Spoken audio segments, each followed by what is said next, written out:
Hello, मेरा नाम गिरीश सिद्धराम शिंदे है और आज के इस कॉपर टिप स्विचिंग के प्रैक्टिकल सेशन में आप सभी का स्वागत है। अगर हमें दो सेम साइज़ की कॉपर ट्यूब को आपस में जोड़ना है तो हम उसको डायरेक्टली नहीं जोड़ सकते। फॉर एग्जांपल यहाँ पे आप देख सकते हो ये एक दूसरे के अंदर नहीं जा रही है। इसको मैं उल्टा करके देखता हूँ, यहाँ पे भी कोई पॉसिबिलिटी नहीं है क्योंकि दोनों का डायमीटर सेम है। तो अगर दो सेम साइज़ की कॉपर ट्यूब को जोड़ना है तो किसी एक कॉपर ट्यूब का मुँह जो है वो थोड़ा सा बड़ा होना ज़रूरी है। तो अगर हम इस तरीके से कॉपर ट्यूब के मुंह को फैला देते हैं तो आप देख सकते हैं यहाँ पे एक कॉपर ट्यूब का जो मुंह है या एंड जो है उसको हमने फैलाया हुआ है और दूसरी copper tube normal copper tube है। अब ये जो कॉपर ट्यूब आपस में बैठ सकती है, इनको जोड़ा जा सकता है। तो इस तरीके से कॉपर ट्यूब के माउथ को या एंड को फैलाने की जो प्रोसेस होती है उस प्रोसेस को हम स्वेजिंग कहते हैं। आप ड्राइंग में भी देख सकते हो, यहाँ पे मैंने दो कॉपर ट्यूब्स बताई है। एक copper tube normal copper tube है और दूसरी जो कॉपर ट्यूब है उसका एंड अगर आप देखोगे तो फर्स्ट कॉपर ट्यूब से थोड़ा सा फैला हुआ है। और फिर आप यहाँ पे देख सकते हो ऐसे फैलाने के बाद में इन दोनों कॉपर ट्यूब को जोड़ना पॉसिबल होता है। तो अब हम देखेंगे कि ये स्वेजिंग जो ऑपरेशन है, स्वेजिंग ऑपरेशन किस तरीके से किया जाता है और किस तरीके से कॉपर ट्यूब का जो एंड है उस एंड को फैलाया जाता है। अब हम देखेंगे स्वेजिंग करने के लिए हमें किन टूल्स की ज़रूरत पड़ती है। तो सबसे पहले ये जो टूल है इसे बॉल पिन हैमर कहते हैं। फिर ये जो टूल है इसे कहते हैं फ्लेयरिंग ब्लॉक और फाइनली ये जो टूल है इस टूल को हम कहते हैं स्वेजिंग पंच। तो इन तीन टूल्स की मदद से हम स्वेजिंग ऑपरेशन को परफॉर्म कर सकते हैं। अब हम सीखेंगे स्वेजिंग करने के लिए कॉपर ट्यूब को इस टूल में, फ्लेयरिंग टूल में किस तरीके से बैठाया जाता है। तो जो फ्लेयरिंग ब्लॉक है इसको फ्लेयरिंग ब्लॉक कहते हैं और इसे विंग नट कहते हैं। इस विंग नट को खोलने के बाद में देखो ये ऐसे मैंने खोल दिया, फिर ये ब्लॉक खुल जाता है। इस ब्लॉक में अगर आप देखोगे तो इसमें आपको डिफरेंट नंबर जो है यहाँ पे लिखे होते हैं। जैसे कि यहाँ पे 3/4 लिखा हुआ है, फिर यहाँ पे हाफ लिखा हुआ है और फिर यहाँ पे 5/8 लिखा हुआ है। ये जो कॉपर ट्यूब मैं यूज़ कर रहा हूँ, ये जो कॉपर ट्यूब है ये 1/2 इंच की है या फिर 12 mm की है।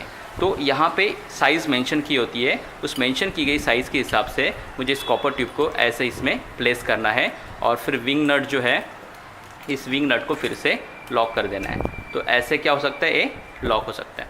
तो इस तरीके से विंग नट को टाइट किया जाता है। तो इसको अच्छी तरीके से टाइट करना है ताकि ये जो हम स्वेजिंग ऑपरेशन करेंगे तब कॉपर ट्यूब जो है वो कॉपर ट्यूब स्लिप नहीं होनी चाहिए। इसके लिए इसको जितना हो सके उतना हैंड टाइट एकदम पक्का करना है। तो इस तरीके से आपको कॉपर ट्यूब को फिट करना है फ्लेयरिंग ब्लॉक में। एक बार कॉपर ट्यूब को फ्लेयरिंग ब्लॉक में फिट करने के बाद में नेक्स्ट क्वेश्चन आता है कि ये जो कॉपर ट्यूब है इस कॉपर ट्यूब को फ्लेयरिंग ब्लॉक के ऊपर कितना रखना है।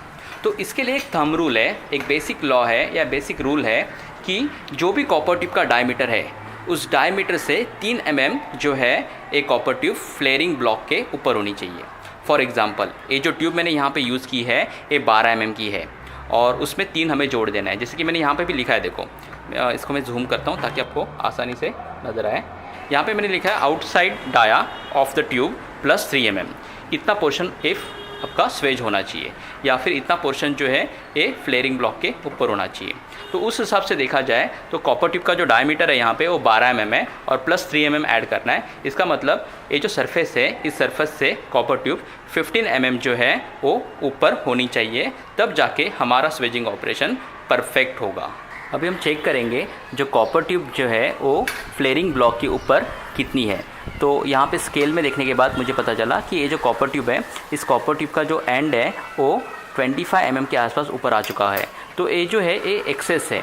जैसे यहाँ पे लिखा हुआ है outside diameter of copper tube plus 3 mm, मतलब आउटसाइड डायमीटर अगर इसका 12 mm है तो प्लस 3 mm मतलब 15 mm इस जो हिस्सा है ऊपर होना चाहिए जो 25 mm है। तो मैं विंग नट को लूज़ करके अब क्या कर रहा हूँ, इस कॉपर ट्यूब को थोड़ा सा नीचे ले लेता हूँ। अगर ये ज़्यादा ऊपर रहेगी तो क्या प्रॉब्लम होगा, कॉपर ट्यूब अगर ज़्यादा ऊपर रहेगी तो जब हम स्वेजिंग करेंगे तो कॉपर ट्यूब यहाँ पे बेंड हो सकती है और बेंड ना हो, स्वेजिंग डैमेज ना हो, इसके लिए हमें क्या करना होगा, इसको 15 mm के आसपास ही ऊपर रखना है। तो जब हम शुरुआत में ये सब ऑपरेशंस करते हैं तो हमें मेजरमेंट करना ज़रूरी होता है। एक बार हम रेगुलरली स्वेजिंग करने लगेंगे तो हमें अपने आप आइडिया आ जाता है और उस आइडिया के हिसाब से हम अपने आप इसको फिक्स कर सकते हैं। तो ये अपने आप अब यहाँ पे हमने इसको सेट कर लिया 15 mm पे। सेट करने के बाद में अब मैं विंग नट को टाइट कर रहा हूँ और टाइट करने के बाद में आगे जाके हम स्वेजिंग ऑपरेशन को परफॉर्म करेंगे।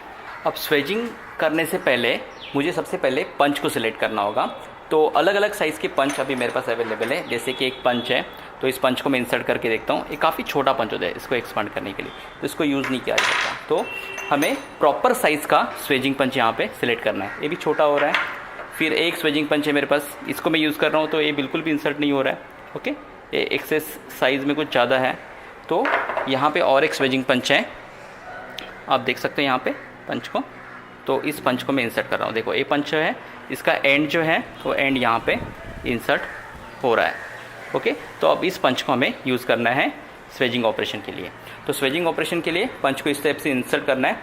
और कई बार इसमें रेफ्रिजरेंट ऑयल भी यूज़ किया जाता है ताकि कॉपर ट्यूब ना फटे। तो यहाँ पे मैं थोड़ा सा रेफ्रिजरेंट ऑयल यूज़ कर रहा हूँ। ऑयल जो है, ऑयल इस पंच में लगता है। जैसे इस पंच में मैंने अभी ऑयल लगा दिया, और पंच में ऑयल लगाने के बाद में इस पंच को इंसर्ट करना है ऐसे यहाँ पे कॉपर ट्यूब के अंदर। ओके, पंच करने के बाद में मुझे हैमर लेके इस हैमर से इसको हैमरिंग करना है ऐसे। हैमरिंग करते वक्त में हैमर को देखो कैसे पकड़ा है मैंने। हैमर जो है उसको एंड में पकड़ना है। उसका हैमर का जो शाफ्ट होता है या हैंडल होता है, इस हैंडल को एंड में पकड़ना है। कई बार हैमर लोग ऐसे पकड़ते हैं, that is a wrong process. एक गलत प्रोसेस है। हैमर को एंड में पकड़ना है और एंड में पकड़ के इस पंच को हल्का हल्का ऐसे मारते जाना है। तो इसको कॉपर ट्यूब को टोटली स्ट्रेट पकड़ना है आपको, पंच को भी स्ट्रेट पकड़ना है और हल्का सा ऐसे स्ट्राइकिंग करते जाना है। जब मैं इसको स्ट्राइक कर रहा हूँ तो आप एक चीज़ को नोटिस करो, इस पंच को मैं कंटिन्यूसली रोटेट कर रहा हूँ।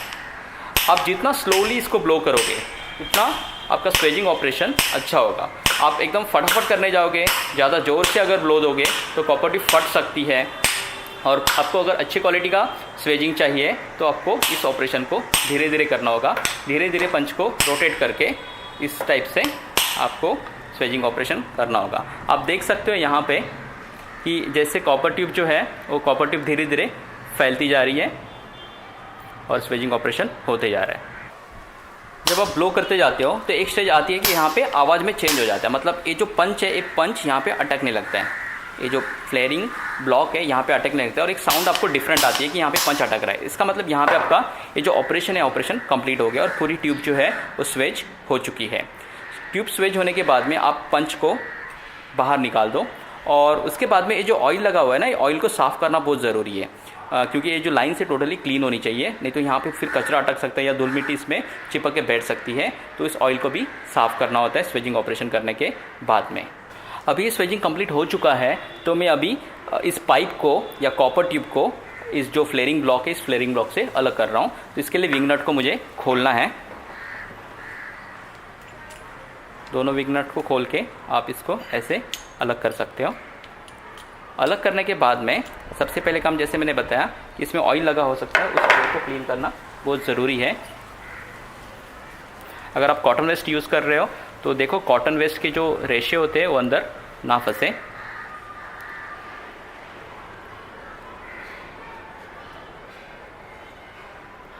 बेस्ट तरीका होता है कि कोई आप क्लॉथ यूज़ करके इसको क्लीन कर सकते हो।